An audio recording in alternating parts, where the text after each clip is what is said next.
51 शक्तिपीठ। राजा प्रजापति दक्ष की पुत्री के रूप में माता दुर्गा ने सती के रूप में जन्म लिया और भगवान शिव से उनका विवाह हुआ।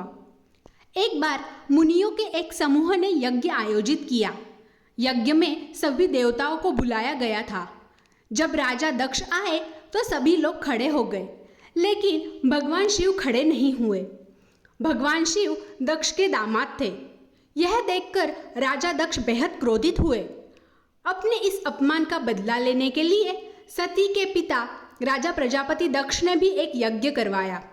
उस यज्ञ में ब्रह्मा, विष्णु, इंद्र और अन्य देवी देवताओं को आमंत्रित किया, लेकिन उन्होंने जानबूझकर अपने जमाता भगवान शिव को आमंत्रित नहीं किया।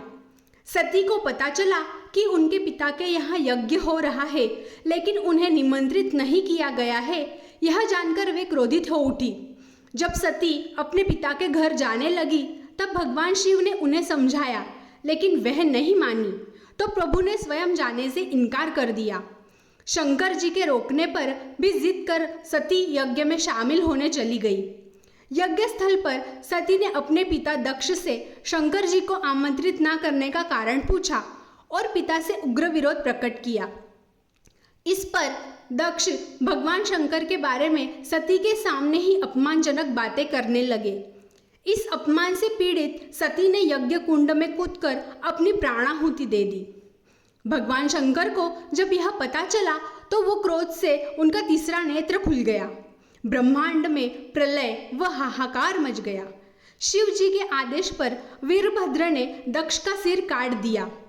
भगवान शंकर में यज्ञ कुंड से सती के पार्थिव शरीर को निकाला, कंधे पर उठा लिया और दुखी होकर सारे भूमंडल में घूमने लगे। पृथ्वी समेत तीनों लोकों को व्याकुल देखकर भगवान विष्णु अपने सुदर्शन चक्र से सती के शरीर को खंड खंड कर दिया। धरती पर वह गिरने लगे।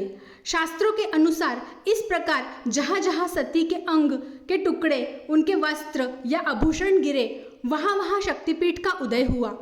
इस तरह कुल 51 स्थानों में माता के शक्तिपीठों का निर्माण हुआ।